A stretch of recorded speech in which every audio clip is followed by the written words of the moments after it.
இந்த போராட்டம் உளவுத்துறையை கேட்டு தெரிஞ்சு அதிர்ந்து போயிருப்பாங்க. இவ்வளவு நெருக்கடி பண்ணியும் இந்த போராட்டம் இவ்வளவு மேசிவா நடந்தது அப்படின்னு ஆளுங்கட்சிக்கு குளிர் ஜுரம் வந்திருக்கும். அதனால அவங்க கோடி பேரை சேர்த்துட்டோம், ஓரணியில் Tamilagam, never in the history of Tamil Nadu, தமிழ்நாட்டின் வரலாற்றுல இது வரைக்கும் ஆளுங்கட்சியா இருக்கிறது தேர்தல் பிரச்சாரத்தை 10-11 மாசத்துக்கு முன்னாலேயே தொடங்குறதுன்றது நடந்ததே இல்லை. 3 மணி நேரம் போலீஸ் பர்மிஷன் கொடுத்து ஏன் அரை மணி நேரத்துல முடிச்சிட்டீங்க, உங்களால வெயில்ல நிக்க முடியலையா அப்படின்லாம் கேள்வி கேட்டு பச்சையா பொய் பேசுறாங்க. இந்த ஆர்ப்பாட்டத்தை எந்த அளவுக்கு சீர்குலைக்கணுமோ அவ்வளவும் பண்ண பிறகு 1 மணி நேரம் அனுமதி தான் கொடுத்தாங்க. 10 to 11 இந்த திமுக நடத்துகிற ஆர்ப்பாட்டங்கள் இல்ல பாஜக நடத்துகிற ஆர்ப்பாட்டங்கள்லாம் காவல்துறை இப்படிதான் பண்ணுதா? அந்த சிவானந்தா சாலையில மேடை அமைப்பு கூட முதல் நாள் விடல, ஞாயிற்றுக்கிழமை காலையில தான் விட்டாங்க. அவங்க சும்மா டெம்பரரியா 2 லாரியை நிறுத்தி அந்த ஸ்டேஜ்ல ஏறி தான் பேசினார். ஆக வரக்கூடியவர்களை வழியெங்கும் தடுத்திருக்கிறார்கள். நம்ம கிட்ட ஆதாரங்கள் இருக்கு. காஞ்சிபுரத்திலிருந்து வந்தவங்களை மண்டபத்துல உட்கார வச்சுட்டாங்க, வர்றவங்களெல்லாம் தடுத்திருக்காங்க. சென்னைக்குள்ள வந்தவங்கள டேக் டைவர்சன் சென்னையில் நடந்த ஒரு மிகப்பெரிய பிரம்மாண்டமான ஆர்ப்பாட்டமாக தான் நான் பார்க்கிறேன். அது அதிமுகவும் இது மாதிரியான ஆர்ப்பாட்டத்தை நடத்துனதில்லை, திமுகவும் நடத்துனதில்லை. ஆக மக்கள் செல்வாக்கு மிக்க தலைவராக விஜய் இருக்கிறார் என்பது நம்மளால ஓப்பனாவே பார்க்க முடிஞ்சது. காவல்துறை நீதிமன்ற உத்தரவையும் நீர்த்து போகும் செய்ய அளவுக்கு இந்த மாதிரி தில்லாலங்கடி வேலை எல்லாம் பண்ணலன்னா பல லட்சம் பேர் இந்த ஆர்ப்பாட்டத்திலே பங்கேற்றிருப்பார்கள். 3 நிமிஷம் தான் பேசினாரு, 3 நிமிஷம் தான் விஜய் பேசினாரு. மேடை பேச்செல்லாம் இப்ப அண்ணா, கருணாநிதி, இந்த வாய்ச்சவடால் சொல் வீரர்கள் இருக்காங்க இல்லையா, அடுக்கு மொழியில அர்த்தம் எல்லாமே பேசுவான். அவனே கேட்டா 1/2 மணி நேரம் பேசியிருப்பான். அவர்களே இவர்களே வட்டம் மாவட்டம். நீங்க எவ்வளவு நேரம் பேசுறீங்கன்றது முக்கியம் இல்ல, என்ன பேசுனீங்க, நீங்க பேசுறதுல ஏதாவது எசன்ஸ் இருக்குதா, ஜனங்களுக்கு செய்தி இருக்கா? அப்போ செயல்பாடு தான் முக்கியம். What is your administrative capacity?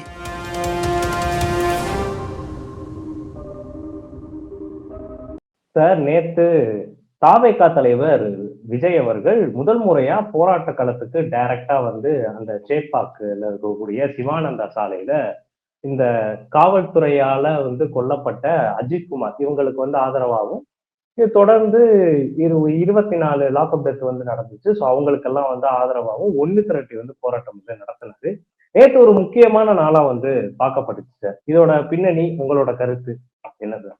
முதல்ல ஒரு சின்ன திருத்தம், அதாவது முதல் தடவையாக இல்லை, ஒன்னா இப்படி சொல்லலாம். தாவேகா கட்சி தொடங்கி அதன் தலைவரான பிறகு 2வது தடவை பரந்தூருக்கு போயிருக்காரு. பரந்தூர்ல விவசாயிகளை நேரில் சந்தித்து அவங்க போராட்டத்துக்கு ஆதரவு தெரிவிக்க போனாரு. பட் நடிகரா அதுக்கு முன்னால ஒரு 10-15 வருஷமா அவர் எல்லா போராட்டங்கள் எல்லாம் நிறைய கலந்துட்டு இருக்காரு. அதனால முதல் முறையா ஏதோ விஜய் நேத்து தான் வெளியே வந்தார், களத்துக்கு வந்தார்ன்ற மாதிரி ஊடகங்களும் தவறான ஒரு சித்தரிப்பை தொடர்ந்து செய்து கொண்டிருக்கின்றன. ஏன்னா கட்சி தொடங்கி 1.5 வருஷம் ஆச்சு, கட்சி தொடங்கி இது 2வது முறை. ஆனா அதுக்கு முன்னால ஏகப்பட்ட பொது இயக்கங்கள்ல இலங்கை தமிழர் பிரச்சனை, மீனவர் பிரச்சனை நிறைய போராடி இருக்காரு. ஏதோ அவரு நேத்து தான் வெளியே வந்தாருன்ற மாதிரி கதையை கட்ட வேண்டாம் நான் நினைக்கிறேன். நம்பர் 1. நம்பர் 2, இப்ப அது பிரம்மாண்டமான வெற்றி அடைஞ்சிருக்கு. உலக அளவில் பேசக்கூடிய ஒரு செய்தியா இருக்கு, தேசிய அளவில் மட்டுமல்ல. அதாவது கஸ்டோடியல் டெத், காவல்துறை விசாரணையில லாக்அப்ல ஈவன் ஜுடிஷியல் கஸ்டடியில மரணம் அடைந்தவர்கள் எண்ணிக்கை என்பது தமிழ்நாட்டுல அதிகமாக தான் இருக்குங்க. காரணம் என்னன்னா, இங்க சட்டம் ஒழுங்கு என்பது ஒரு ஆளுவோரின் கையில எப்பவுமே இருக்கிறது இல்லை, அது காவல்துறை அதிகாரிகள் கையில இருக்கு. அதன் விளைவாக அவங்க இன்னைக்கு காட்டாட்சி தர்பார் பண்றாங்க. சுருக்கமா சொல்லணும்னா இன்னைக்கு தமிழ்நாட்டுல காவல்துறை என்பது சீருடை போட்ட கூலிப்படை. யாருக்கு கூலிப்படைன்னா, ஆட்சியாளர்களுக்கு, அதிகாரம் உள்ளவர்களுக்கு, வசதி படைத்தவர்களுக்கு, பணம் பெருத்த செல்வந்தர்களுக்கு கூலிப்படையாகத்தான் போலீஸ் என்பது தமிழ்நாட்டில் மட்டுமல்ல, பொதுவாக நம்ம தேசத்திலேயே காவல்துறை என்பது அப்படிதான் இருக்கு. விஜயனுடைய இந்த ஒரு நல்ல போராட்டம், என்ன கேட்டா கட்சி வித்தியாசம் இல்லாம எல்லாரும் ஆதரிக்கணும் இதை. ஏன்னா போலீஸ் என்பது வந்து ஒரு காட்டு மிராண்டி தனமான ஒரு போர்ஸா, ஒரு படையாக மாறி இருக்கிறது. அதான் நான் ஏற்கனவே சொன்ன கூலிப்படையாக.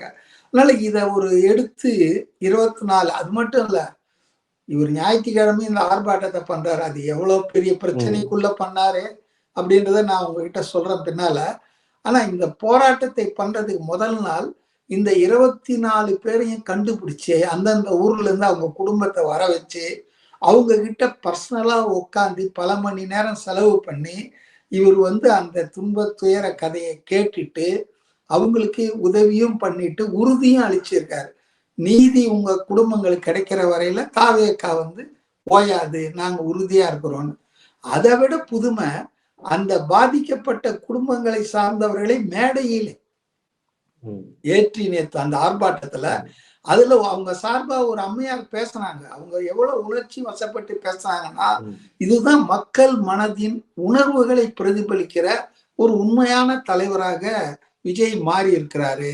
அவர் வந்து இன்னைக்கு வந்து மக்களால் அங்கீகரிக்கப்பட்டிருக்கிறார் என்பதுதான் இந்த நேற்று ஆர்ப்பாட்டத்துல பார்க்க முடிஞ்சது. அடுத்ததுங்க, இந்த ஆர்ப்பாட்டத்துக்கு காவல்துறை ஆணையர் அருண் அவர்கள் வந்து 2-3 நாளைக்கு முன்னால ஒரு செய்தியாளர் சந்திப்புல ரொம்ப ஜாலியா சொன்னாரு. எங்க கிட்ட அவங்க பர்மிஷனே கேட்கலைங்க, தாவேக்கா கேட்காம அவங்க வந்து நேரா ஹைகோர்ட், இப்படியெல்லாம் பொது வெளியில அண்ட புழுக ஆகாச புழுக அதிகாரிகள் பண்றாங்கன்னா முதல்வர் மேல பயம் இல்லை. முதல்வர் வந்து பொம்மையா இருக்கிறாரு, அதிகாரிகள் சொல்றதை கேட்கிறவரா இருக்கிறாரு. அதனாலதான் அருண் போலீஸ் கமிஷனர் பப்ளிக்கா சொல்றாரு, யாருக்காவது போலீஸ் கமிஷனருக்கு அப்ளை பண்ணி அவங்க ரிஜெக்ட் பண்ணாம அவங்க இழுத்தடிக்காம யாராவது கோர்ட்டுக்கு போவாங்களாங்க? இல்ல கோர்ட் ஒத்துக்குமாங்க ஒரு கேஸ? நீங்க போலீஸ்க்கு அப்ளையே பண்ணாம அனுமதியே கேட்காம நேரா உயர் நீதிமன்றத்துக்கு வந்துட்டீங்க போங்க அப்படின்னு சொல்ல மாட்டாங்க? மற்றவங்களெல்லாம் நான் முட்டாள் நினைக்கிறாரா இவர் கமிஷனர் ஆஃப் போலீஸ் சென்னை? ஆக இன்றைக்கு பாத்தீங்கன்னா துவக்கத்துல இருந்து இந்த ஆர்ப்பாட்டம் நடத்த விடக்கூடாதுன்றதுக்கு எல்லா முட்டுக்கட்டையும் போட்டாங்க. இவங்க கோர்ட்டுக்கு போய் அந்த கோர்ட்ல வாதாடி அனுமதி கொடுக்கணும்னு வாங்கி வந்த பிறகு அந்த அனுமதியை எப்படி வந்துட்டு நீர்த்து போக செய்யலாம்ன்ற அடிப்படையில பாத்தீங்கன்னா 1 மணி நேரம் தான் கொடுத்துருக்காங்க. இன்னைக்கு நான் ட்விட்டர்ல பார்த்தேன், ஒரு மேதாவி பல கட்சி தாவிய ராஜீவ் காந்தி நாம் தமிழர் கட்சியில இருக்கும்போது அவர் கருணாநிதியும் திமுகவும் என்னெல்லாம் வண்டையா பேசினார் இன்னைக்கு காணொலிகள் இருக்கின்றன. ஆனா அவங்க இன்னைக்கு பாத்தீங்கன்னா அவர் திமுகல போய் சேர்ந்த உடனே புத்தர் ஆயிட்டாரு. அவர் வந்து 3 மணி நேரம் போலீஸ் பர்மிஷன் கொடுத்து ஏன் வந்து 1/2 மணி நேரத்துல முடிச்சிட்டீங்க, உங்களால வந்து வெயில்ல நிக்க முடியலையா அப்படின்லாம் கேள்வி கேட்டு பச்சையா பொய் பேசுறாங்க. நான் என்ன சொல்றேன்னா, விமர்சனம் பண்ணலாம், ஒரு கட்சியினுடைய கொள்கையை செயல்பாடை நீங்க விமர்சிக்கலாம், ஆனா பொய்யே பரப்பக்கூடாது இல்ல. ஆக கமிஷனர் வந்து எல்லா தில்லாலங்கடியும் வேலையை பார்த்த பிறகு இந்த ஆர்ப்பாட்டத்தை எந்த அளவுக்கு சீர்குலைக்கணுமோ அவ்வளவும் பண்ண பிறகு 1 மணி நேரம் அனுமதி தான் கொடுத்தாங்க. 10 to 11. கொஞ்சம் யோசிச்சு பாருங்க. இந்த திமுக நடத்துகிற ஆர்ப்பாட்டங்கள் இல்ல பாஜக நடத்துகிற ஆர்ப்பாட்டங்கள்லாம் காவல்துறை இப்படிதான் பண்ணுதா? அது மட்டுமல்ல, அந்த சிவானந்தா சாலையில மேடை அமைப்பு கூட முதல் நாள் விடல, ஞாயிற்றுக்கிழமை காலையில தான் விட்டாங்க.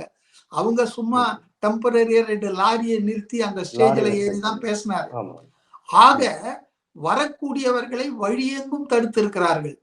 நம்ம கிட்ட ஆதாரங்கள் இருக்கு. காஞ்சிபுரத்துல இருந்து வந்தவங்கள மண்டபத்துல உட்கார வச்சுட்டாங்க.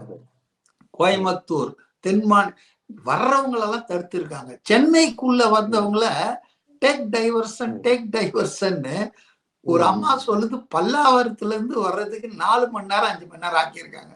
இவங்க குரூர நோக்கம் என்னன்னா, இவங்க ஒரு ஜனநாயகவாதிகள். மு.க. ஸ்டாலின் அரசு வந்து ஜனநாயக அரசு. அதனால நீதிமன்றத்துக்கு போய் தான் ஒரு காவல்துறை மரணத்தை குறித்த ஆர்ப்பாட்டத்துக்கு ஒரு கட்சி அனுமதி பெற முடிகிறது.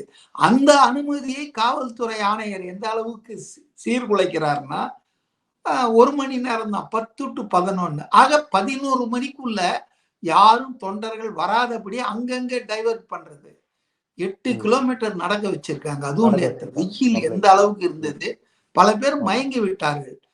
ஆக இப்படிப்பட்ட இக்கட்டான சூழ்நிலையிலையும் நான் பார்த்த வரைக்கும் சென்னையில் நடந்த ஒரு மிகப்பெரிய பிரம்மாண்டமான ஆர்ப்பாட்டமாக தான் நான் பாக்குறேன். அது அதிமுகவும் இது மாதிரியான ஆர்ப்பாட்டத்தை நடத்துனதில்லை, அதே போல திமுகவும் நடத்துனதில்லை. ஆக மக்கள் செல்வாக்கு மிக்க தலைவராக விஜய் இருக்கிறார் என்பது இளைஞர்கள், தாய்மார்கள் அவங்களுடைய ஆதரவு பெற்று இருக்கிறார் என்பதை நேற்று நம்மளால ஓப்பனாகவே பார்க்க முடியுது. ஆனா காவல்துறை நீதிமன்ற உத்தரவையும் நீர்த்து போகும் செய்ய அளவுக்கு இந்த மாதிரி தில்லாலங்கடி வேலை எல்லாம் பண்ணலன்னா நான் நினைக்கிறேன் பல லட்சம் பேர் இந்த ஆர்ப்பாட்டத்திலே பங்கேற்றிருப்பார்கள். இதுல இருந்து நான் திரு விஜய் அவர்களுக்கும் அவங்க கட்சிக்கும் என்ன சொல்ல விரும்புறேன்னா, அவங்க நடத்தக்கூடிய இனிமேல் மதுரை மாநாடாக இருக்கலாம், 2வது மாநில மாநாடு அல்லது வட்டார கூட்டங்கள், அதாவது பாத யாத்திரை அல்லது தொகுதிகளுக்கு போறது, இது எல்லாமே பல சங்கடங்களை நீங்க சந்திக்க வேண்டியிருக்கும். இவங்க அவ்வளவு லேசா எடை போட்டுறாதீங்க. இவங்க 200க்கு மேல் ஜெயிப்போம், 234 ஜெயிப்போம்னு கதை விட்டுக்கிட்டு மரண பீதியில இருக்காங்க. தாவேகா தங்களை ஆட்சிய அதிகாரத்திலிருந்து அகற்றிடணும் உறுதியா நம்புறார் முதல்வர். அதனாலதான் இந்த மாதிரி கடுமையான அடக்குமுறைகள், ஒடுக்குமுறைகள், கட்டுப்பாடுகள் பண்றாங்க. ஆனாலும் மக்கள் சக்தி, மக்கள் எழுச்சி முன்னால எல்லாமே தூள் தூள் ஆயிடும்ன்றதான் நம்ம வரலாற்றுல பார்த்து இருக்கிறோம். அடுத்தது என்ன ஒரு நரேட்டிவ் நேத்து பூரா பார்த்தேன் நானு. 3 நிமிஷம் தான் பேசினாரு, 3.5 நிமிஷம் தான் விஜய் பேசினாரு. ஏப்பா காமராஜர் 1954 இருந்து 63 வரைக்கும் 9 வருஷம் ஆண்டார் தமிழ்நாட்டை. என்னுடைய அனுபவத்துல கட்சி வித்தியாசம் எல்லாம் சொல்றேன், மிகச்சிறந்த படிக்காத மேதை அவரு, மிகச்சிறந்த முதலமைச்சர் தமிழ்நாட்டுல இன்னைக்கு வரைக்கும் யாருறானா திரு கு காமராஜ் தான். அவரு அதிகமே பேச மாட்டாரு, ஆகட்டும் பார்க்கலாம், இந்த 2 வார்த்தை தான் ஃபேமஸ் அவரை பொறுத்த வரைக்கும். எது கேட்டாலும் ஆகட்டும் பார்க்கலான்னு, அவ்வளவுதான். ஆமான்னு கூட சொல்ல மாட்டாரு. மேடை பேச்செல்லாம் இப்ப அண்ணா, கருணாநிதி, இந்த வாய்ச்சவடால் சொல் வீரர்கள் இருக்காங்க இல்லையா, அடுக்கு மொழியில அர்த்தம் எல்லாமே பேசுவான். அவனே கேட்டா 1/2 மணி நேரம் பேசியிருப்பான், அவர்களே இவர்களே வட்டம் மாவட்டம்னு. ஆக இன்றைக்கு அரசியல் வாயை வச்சு பொழைச்சிடலாம், வாயால வடை சுட்டுடலாம் அப்படின்னு நினைக்கிறாங்க. அது மாறணும். நீங்க எவ்வளவு நேரம் பேசுறீங்கன்றது முக்கியம் இல்ல, என்ன பேசுனீங்க, நீங்க பேசுறதுல ஏதாவது எசன்ஸ் இருக்குதா, ஜனங்களுக்கு செய்தி இருக்கா? சும்மா கல் தோன்றி மண் தோன்றா காலத்துக்கு முன் தோன்றிய மூத்த குடி தமிழ்னு அடிச்சு விடுவான். ஏண்டா கல்லும் மண்ணுமே தோன்றலன்னா அப்புறம் எப்படி மொழி தோன்றி இருக்கும்? மனிதன் தோன்றனால தானே மொழி தோன்றும். இதெல்லாம் யாருக்கு தெரியாது, அடுக்கு மொழியில அடிப்பாங்க. இந்த திராவிடம் கட்சி வந்த பிறகுதான் இந்த வாய்ச்சவடாலுக்கு மரியாதை வந்துருச்சு. அப்போ செயல்பாடுதான் முக்கியம். What is your administrative capacity? இன்னைக்கு உதயநிதியாக இருந்தாலும் ஸ்டாலினா இருந்தாலும் நான் பாக்குறேன், அவங்க எல்லாம் பார்த்துதான் படிச்சுட்டு இருக்காங்க. திமுகவிலே பேசக்கூடிய நாம் தமிழர் சீமானை தவிர எக்ஸ்டம்போர்ல பொது வெளியில பேசக்கூடிய ஒரு அரசியல்வாதி இல்ல. ஆனா என்ன பொறுத்த வரைக்கும் பேச்சே உங்களை முடிவு பண்ணுமா? நீங்க பேசுறது ஒண்ணு, படிக்கிறது ராமாயணம், இடிக்கிறது பெருமாள் கோயில் சொல்லுவாங்களா, அது மாதிரி நிறைய பேசுவீங்க. ஆனா what is the net result? Net result என்னன்னா ஒண்ணு இருக்காது. அதனால அவர் 3 நிமிஷம் தான் பேசினாரு, வெயில்ல நிக்க மாட்டாரு, கேரவனுக்கு போயிடுவாரு. இதெல்லாம் தனிநபர் தாக்குதல்ங்க. நீங்க அவர் சொல்ற கேள்விகளுக்கு பதில் சொல்லுங்க. இன்னைக்கு சிபிஐக்கு கொடுக்கறதுக்கு பதிலா எஸ்ஐடி ஃபார்ம் பண்ணி கோர்ட் மானிட்டர்ட் ப்ரோப் இருக்கணும்னு கேக்குறாரு. அதுல என்ன தப்பு இருக்கு? நீங்க உங்க போலீஸை வச்சு செய்யுங்களா, பட் கோர்ட் ஷுட் மானிட்டர்ன்றாரு. 2வது 24வது கொலைக்கு 25 அஜித் குமார் மடப்புறம் திருப்போணம், சாரிமா நடக்க கூடாது நடந்ததுன்னு முதல்வர் பேசினாரு. சரி, அது நல்ல விஷயம்தான். ஆனா 24 பேருக்கு பேசினாரா? ஏன் பேசல? 25வது அஜித் குமாருக்கு மட்டும் ஏன் பேசினாரு? ஏன் பேசினாருன்னா அது ஊடக வெளிச்சத்துக்கு இவங்க பேர் நாரி போச்சு. முதல்ல அந்த கொலையை கூட மறைக்கணும் தான் ரொம்ப ட்ரை பண்ணாங்க. ஒன்றிய செயலாளர், அப்புறம் வந்து மாவட்ட நிர்வாகிகள் திமுக சார்ந்தவங்க எல்லாம் போய் பஞ்சாயத்து பண்ணாங்க. கட்ட பஞ்சாயத்து 50 லட்சம் வாங்கி கொடுக்குறோம், போனவன் போயிட்டான். இந்த திமுகவுக்கு இதுல என்னங்க வேலை? போலீஸ் படுகொலை பண்ணியிருக்கு, சட்ட விதிமீறல் நடந்திருக்கு, எஃப்ஐஆர் போடாம அடிச்சு கொண்டு இருக்காங்க அஜித்குமார. அப்படி இருக்கும்போது அதுல வந்து திமுக கட்சிக்கு என்னங்க வேலை? இன்னைக்கு வந்து கட்சியும் ஆட்சியும் வேற வேறன்ற மாதிரி தானே இருக்கணும். தமிழக மக்களுக்கான முதல்வர் தான் ஸ்டாலின், திமுகவுக்கான முதல்வர் கிடையாது. ஆனா இவங்க வந்து அந்த அஜித்குமார் கொலைய மூடி மறைக்க கடைசி வரைக்கும் முயன்றது திமுக. அதுக்கப்புறம் அது ஒண்ணும் முடியல, கத்திரிக்காய் முத்து கதத்தூருக்கு வரோன்ற மாதிரி வந்தது. ஊடகங்கள் ஒரு நல்ல ரோலை பிளே பண்ணுச்சு. அப்ப இது வேற வழி இல்லாம எத்தனை நாள் கழிச்சு அவரு சாரிமா சொன்னாரு, அதையும் பாருங்க. சாரிமா சொன்னதுக்கு 4 நாள் கழிச்சு, சம்பவம் நடந்து 4 நாள் கழிச்சு. தெரியாதா முதல்வருக்கு? மதுரை ஹைகோர்ட்ல வேற விசாரணையில கிடுக்கு பிடி போடுறாங்க அந்த நீதி அரசர்கள். அப்ப இதெல்லாம் பார்த்து சரி ஒரு திருப்பி ஒரு நரேட்டிவ் கிரியேட் பண்ணுவோம், பேசிடுவோம், ஏன் நேரா போய் பார்த்துருக்கலாமா? அதனால வந்துங்க இவங்க வந்து சொல் ஒன்று செயல் ஒன்றுங்க திமுகவினது. அதை வந்து ஒரு கட்சி அம்பலப்படுத்துதுன்னா அது அதனுடைய ஜனநாயக கடமை, அரசியல் கடமை செய்து. உடனே அவரு வெயில்ல நிற்க மாட்டாரு. 11 மணிக்கு முடிச்சாங்கல்ல, 10 to 11. எத்தனை பேர் மயக்கி விழுந்தாங்க தெரியுமா? ஆம்புலன்ஸ் அரேஞ்ச் பண்ணியிருந்தாங்க, ரொம்ப டாக்டர் டீம் எல்லாம் இருந்தது. இன்னைக்கு வெயில் வந்து செம்மையா இருந்திருக்கு. நேத்து 8 கிலோமீட்டர் நடக்க விட்டு சுத்த விட்டுருக்கீங்க. அதனால இவ்வளவும் பண்ணிட்டு உங்களுக்கு வந்து இத பத்தி குறை சொல்றதுக்கு என்ன யோகிதை இருக்குதுன்னு தான் எனக்கு தெரியல. அதனால விஜயை பொறுத்த வரைக்கும் is emerging as a mass leader, ஒரு நல்ல பண்புள்ள மக்கள் மேல் நலன் அக்கறை கொண்ட ஒரு ஒரு பண்பான அரசியல்வாதி. அவரை போயிட்டு எங்களை மாதிரி பேசுங்க, நீட்டி முழக்குங்க. அவர் தான் ஒரு நியூ மாடல் கிரியேட் பண்ணணும்னு விரும்புறாரு. இது வரைக்கும் இருந்த மாதிரி இல்லாம வேற மாதிரியா இருக்கணும்னு விரும்புறாரு. எல்லாருமே அதே மாதிரி இருக்கணுமா? துண்டை போட்டுக்கணுமா? ஒயிட் அண்ட் ஒயிட் தான் போட்டுக்கணுமா? தழைய தெருவை கூட்டுற மாதிரி வேஷ்டி கட்டினாதான் அரசியல்வாதியா?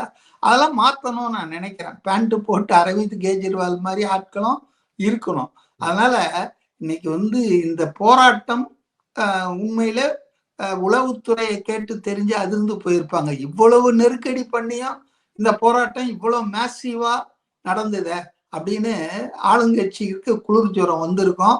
அதனால அவங்க கோடி பேரை சேர்த்துட்டோம், ஓரணியில் தமிழகம், உடன்பிறப்பேவா, என்னென்னவோ 10 மாசத்துக்கு முன்னாலே ஆட ஆரம்பிச்சிட்டாங்க. Never in the history of Tamil Nadu, தமிழ்நாட்டின் வரலாற்றுல இது வரைக்கும் ஆளுங்கட்சியா இருக்கிறது தேர்தல் பிரச்சாரத்தை 10-11 மாசத்துக்கு முன்னாலேயே தொடங்குறதுன்றது நடந்ததே இல்லை. ஆனா இன்னைக்கு வந்து அவங்களுக்கு அவங்களுடைய உளவுத்துறை தகவல்லாம் வந்து அவங்களுக்கு கவலை அளிப்பதாக இருப்பதால் அவங்க சகட்டு மேனிக்கு பேசிக்கிட்டு இருக்காங்க. நிச்சயமாக இந்த ஆட்சிக்கு, திமுகவின் ஆட்சிக்கு ஒரு முடிவுக்கு தொடக்க புள்ளியாக நேற்றைய ஆர்ப்பாட்டத்தை நான் பார்க்கிறேன். விஜய் அவர்கள் நடத்திய ஆர்ப்பாட்டம், it is the opening of the beginning of the end of the DMK rule in 2026 தான் நான் பாக்குறேன்.